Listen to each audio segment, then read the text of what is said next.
ಮಧ್ಯ ಪ್ರಾಂತ್ಯದಲ್ಲಿ ನಡೀತಾ ಇರುವಂಥ ಯುದ್ಧದ ಬಿಕ್ಕಟ್ಟಿನಿಂದಾಗಿ ರೈತರು ಕೂಡ ಕಂಗಾಲಾಗಿರುವಂಥದ್ದು. ಗೋವಾ ಬೇರೆ ಬೇರೆ ರಾಜ್ಯಗಳಿಗೆ ಸಪ್ಲೈ ಆಗ್ತಿದ್ದಂಥ ಹೂಕೋಸು ಅಂದರೆ ಕ್ಯಾಬೇಜ್ ಬೆಳೆ ಈಗ ಎಲ್ಲೂ ಹೋಗದೆ ಏಕಾಏಕಿ ದರ ಕುಸಿತ ಆಗಿರುವಂಥದ್ದು. ಹಾಗಾಗಿ ರೈತರೇ ತಮ್ಮ ಕೈಯಾರ ಬೆಳೆ ನಾಶವನ್ನು ಮಾಡ್ತಿರೋದು. ಸದ್ಯ ನಾನಿರುವಂಥ ಸ್ಥಳ ಬೆಳಗಾವಿಯ ಕಡೋಲಿ ಗ್ರಾಮದಲ್ಲಿರುವಂಥ ರೈತರ ಜಮೀನಿನಲ್ಲಿದ್ದೇನೆ. ಗಮನಿಸ್ಬೋದು, ಇಲ್ಲಿ ತಮ್ಮ ಕೈಯಾರ ಈ ಒಂದು ಬೆಳೆಯನ್ನು ಏನು ನಾಶಪಡಿಸುವಂಥ ಕೆಲಸವನ್ನು ಕೂಡ ಇಲ್ಲಿ ಮಾಡ್ತಿರ್ಬೋದು. ಒಂದು ಕ್ಯಾಬೇಜ್ ಬೆಳೆ ನಾನು ತೋರಿಸುವಂಥ ಕೆಲಸವನ್ನು ಕೂಡ ಮಾಡ್ತೇನೆ. ಈ ಒಂದು ಕ್ಯಾಬೇಜ್ ಬೆಳೆಯನ್ನು ಏನು ನಾಟಿ ಮಾಡಬೇಕಾದ್ರೆ ಇದಕ್ಕೆ 60 ಪೈಸೆ ಇದೆ. ಆದರೆ ಈಗ ಮಾರ್ಕೆಟ್ನಲ್ಲಿ ಕೂಡ ಕೇವಲ 1.5 ರೂಪಾಯಿ ಮಾತ್ರ ಮಾರಾಟ ಆಗ್ತಿರುವಂಥದ್ದು. ಹಾಗಾಗಿ ಟ್ರ್ಯಾಕ್ಟರ್ ಇರ್ಬೋದು, ಜಾನುವಾರುಗಳಿರ್ಬೋದು ಅಥವಾ ಕುರಿ ಮೇಯಿಸಿ ಈ ರೀತಿಯಾಗಿ ರೂಟ್ರ್ಗಳನ್ನು ಹೊಡೆದು ತಮ್ಮ ಕೈಯಾರ ಬೆಳೆಗಳನ್ನು ಸಂಪೂರ್ಣವಾಗಿ ಹಾಳು ಮಾಡುವಂಥ ಕೆಲಸ ಕೂಡ ಆಗ್ತಿರುವಂಥದ್ದು. ಈ ಮುಂಚೆ ಅಂದರೆ ಈ ಒಂದು ಎಕರೆ ಪ್ರದೇಶದಲ್ಲಿ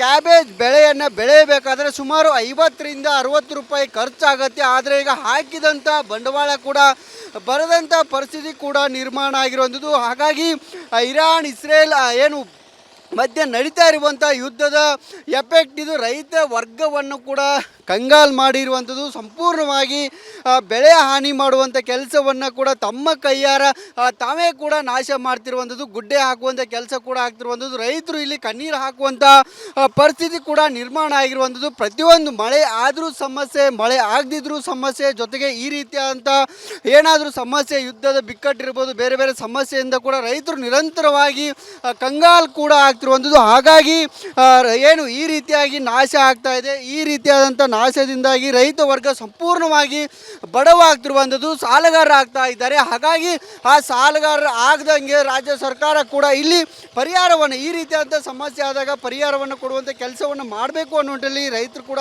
ಒತ್ತಾಯ ಮಾಡ್ತಿರುವಂಥದ್ದು.